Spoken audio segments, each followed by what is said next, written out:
Hi friends, welcome back to Sangavi talks. இன்னைக்கு new detective ட்ராமாவோட next episode தான் பார்க்க போகிறோம். அதுக்கு முன்னாடி நீங்கள் இனி சங்கவி டாக்ஸை சப்ஸ்கிரைப் பண்ணலன்னா சப்ஸ்கிரைப் பண்ணி பெல் ஐக்கானை கிளிக் பண்ணிடுங்க. இப்போ இந்த எபிசோட் எக்ஸ்பிளனேஷனை பார்க்கலாம். எபிசோடோட ஸ்டார்டிங்கில் பைட்டூனோட ஒய்ஃபுக்கு உடம்பு சரியில்லாமல் இருந்துச்சுல, அந்த சீன்ஸ்லாம் காட்டுறாங்க. அவங்க ஒய்ஃப் ட்ரீட்மெண்ட்டில் இருக்கும்போது இவங்க தான் உட்காந்து டேக் கேர் பண்ணிட்டு இருந்திருக்காங்க. அப்போ போலீஸ் இவரை அரெஸ்ட் பண்ணிட்டு போக அங்கேருந்து போக இவருக்கு மனசே இல்லை. ரொம்ப அழுதுகிட்டே தான் அந்த இடத்துலேருந்து போகிறான். அதுக்கப்புறம் பார்த்தா அவங்க ஒய்ஃப் இறந்துட்டாங்க போல். இவன் கல்லறையில் உட்காந்து அழுதுட்டு இருக்கான். இப்படியே கொஞ்ச நாள் கழிச்சு அவன் ரோட்டில் நடந்து போயிட்டு இருக்கும்போது ஒரு பொண்ணை பார்க்குறான். அவள் தான் சாய் போல். அவளை அப்படியே ஃபாலோ பண்ணிட்டு போக அவள் அவங்க இடத்துக்குள்ளே போகிறத பார்க்குறான். அதை பார்த்து இவன் சிரிச்சிட்டு இருக்கிறதோட இந்த சீன் கட் ஆகுது. அப்படியே ஃபாரன்சிக் டிபார்ட்மெண்ட்டில் காட்டினாங்கன்னா அங்கே இன்னொரு மேல் ஆஃபீஸர் இருப்பாங்கல்ல, அவர் ரொம்ப கோவப்பட்டு எல்லாத்தையும் தட்டி விட்டுட்டு இருக்காரு. என்னென்னு ஜின்லிங் போய் கேட்டால் இவங்ககிட்ட ஒரு பாடி கொடுத்தாங்கல்ல, அதை அனலைஸ் பண்ணி கொடுங்கன்ட்டு. அது இப்போ டெட் பாடியாகவே இல்லை, ஜஸ்ட் ஒரு நிலக்கரிக்கு சமமாக தான் இருக்குது. ஸோ அதில் இனிமேல் எதுவுமே பெருசாக பண்ண முடியாது. அவர் கோவத்தில் இருக்காரு. இன்னொரு பக்கம் சீனியர் ஜியானை காட்டினாங்கன்னா ஜியான் சீனியரோட வீட்டில் தான் தங்க போகிறான். ஸோ சீனியர் அவங்க ஹவுஸ் ஓனருக்கு இன்ட்ரடியூஸ் பண்ணி வைக்கிறான். ஆனால் அந்த ஹவுஸ் ஓனர் சரியாகவே எதுவும் ப்ராப்பராக ரெஸ்பான்ஸே பண்ணலை. அதுக்கு சீனியர் அவர் எப்பவுமே அப்படிதான், நீ போய் ரெஸ்ட் எடுங்கிறான். ஸோ ஜியான் போய் ஃப்ரெஷ்ஷப் ஆகும்போது அவன் ஏதோ டேப்லெட் எடுத்துக்கிற மாதிரி காட்டுறாங்க. அதுக்கப்புறம் ஜின்லிங் அவனுக்கு கூப்பிட்றான். இன்னைக்கு நைட் மீட் பண்ணலாமான்னு ஜின்லிங் கேட்க அதுக்கு ஜியான் சொல்கிறான், இன்னைக்கு நானும் சீனியரும் எங்கள் ப்ரொஃபஸர் வீட்டில் டின்னருக்கு போகிறோன்ட்டு. பேசாமல் நீ அங்கே ஜாயின் பண்ணிக்கோன்னு சொல்ல ஜின்லிங்கும் ஓகே சொல்லிடுறா. அந்த காலுக்கு அப்புறம் ஜியான் அந்த டேப்லெட் எடுத்துகிட்டு ரொம்ப சோகமாக யோசிச்சுட்டு போகிறான். அப்படியே அந்த ஜெயிலில் காட்டினாங்கன்னா அந்த டிரைவர் இனி மெடிடேஷன் தான் பண்ணிகிட்டு இருக்கான். இந்த பைட்டூன் தான் அவன் என்னடா பண்ணுறாங்கிற மாதிரி பார்த்துட்டு இருக்கான். ஜின்லிங்கும் ஜியானும் ப்ரொஃபஸர் டேங் வீட்டில் மீட் பண்ணுறாங்க. ஸோ அந்த சீனியர் ப்ரொஃபஸர் இறந்துட்டாங்க போல். அவங்களுக்கு இவங்களாம் மரியாதை செஞ்சதுக்கப்புறம் ஜின்லிங் ஜியான் கிட்ட கேட்குறான் இவங்க யாருன்ட்டு. ஆக்சுவலாக ஜியானும் இந்த நாட்டுக்கு புதுசாக தானே வந்திருக்கான். அவனோட காலேஜில் என்டமாலஜி இன்ஜினியரிங்கில் அவர் ஒரு பெரிய ப்ரொஃபஸராக. ஒரு நாள் நிறைய பூச்சிங்களை பிடிக்க டீமோட போகும்போது அதில் நிறைய பூச்சிங்க விஷமுள்ளதாக இருக்கும்ல, அது தாக்க வரப்ப மற்றவங்களை இவரை காப்பாற்றிட்டு அதனால உயிர் தியாகம் செஞ்சு இறந்துருக்காரு. இவங்க இங்கே பேசிகிட்டு இருக்க அப்படியே ப்ரொஃபஸர் டேங்கையும் சீனியரை காட்டுறாங்க. சீனியர் முதல்ல இவரோட லேபில் இருந்துட்டு இப்போ வேற ஏதோ படிப்புக்காக மாறிட்டான் போல. அதனால அந்த ப்ரொஃபஸர் கேட்டுட்டு இருக்காரு, நீ திரும்பி நம்ம லேபுக்கே வந்துரு, நீ எப்போ வந்தாலும் உனக்கு அங்கே இடம் இருக்குன்னு சொல்ல இவன் அதில் கொஞ்சம் விருப்பம் இல்லாத மாதிரி தான் பேசுகிறான். அப்படியே ஜெயிலில் காட்டினாங்கன்னா இந்த பைட்டூன் அவனுக்கு ஒரு போலீஸ் ஆஃபீஸரை ஹெல்ப் பண்ணால, அவன் பேர் சின்.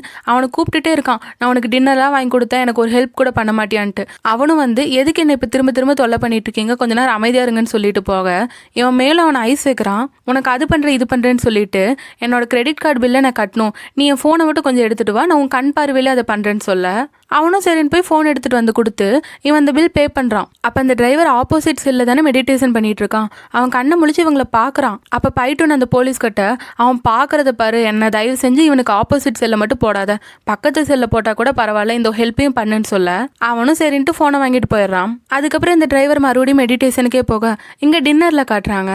அப்போ ப்ரொஃபஸர் டேங் நிறைய லேடி பக்ஸ் பற்றி பட்டர்ஃப்ளைஸ் பற்றி எல்லாம் நிறைய சொல்லிட்டு இருக்காங்க. ஆனால் அது எதுவுமே ஜின்லிங்க்கு அவ்வளோவா புரியல. ஸோ அவர் என்ன சொன்னாருங்கிறத சீனியர் கிளியராக எக்ஸ்பிளைன் பண்ணுறான்.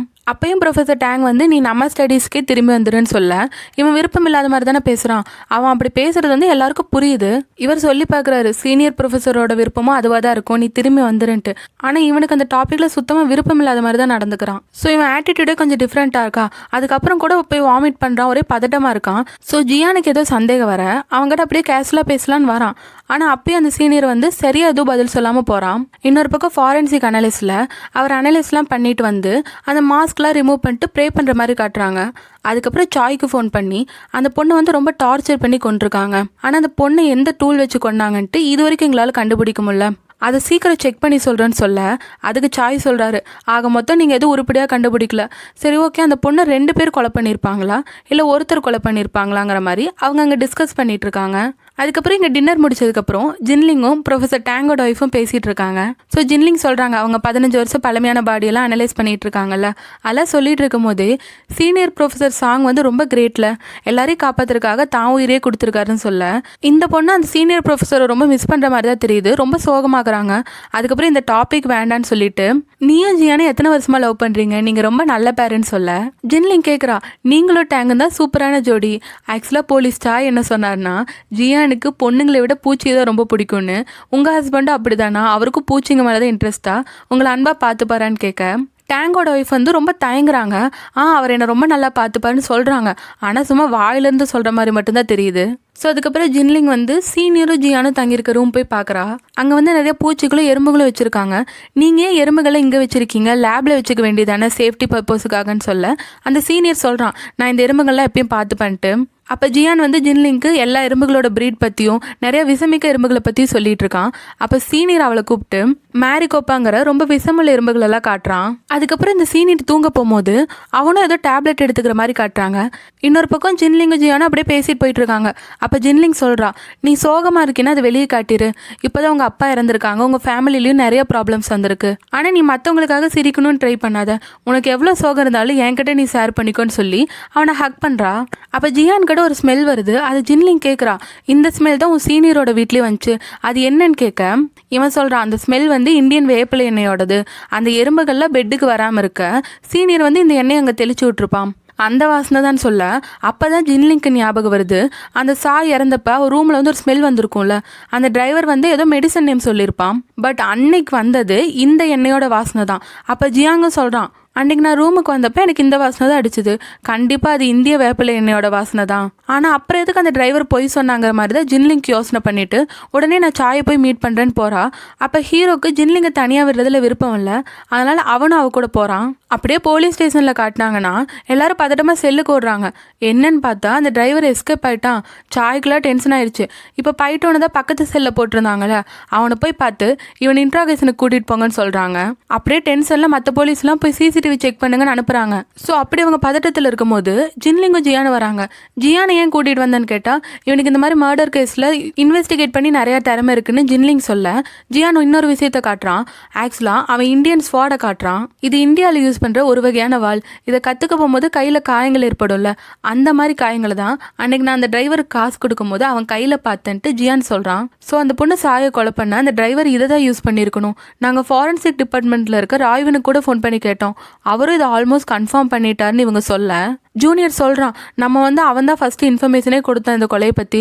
அதோட ஜெயிலில் வந்து அமைதியாக மெடிடேஷன் பண்ணிட்டு இருந்தனால அவனை பெருசாக நம்ம கண்டுக்கவே இல்லை, அதனாலேயே அவன் தப்பிச்சு போயிட்டான்னு சொல்ல இவங்க 2 பேர் சாக்காகிறாங்க தப்பிச்சு போயிட்டானான்ட்டு. அப்படியே அந்த பைட்டோன்னு இன்ட்ராகேட் பண்ணும்போது அவன் எப்படி தப்பிச்சான்லாம் எனக்கு தெரியாது, தெரிஞ்சால் சொல்லியிருக்க மாட்டேனாங்கிறான்.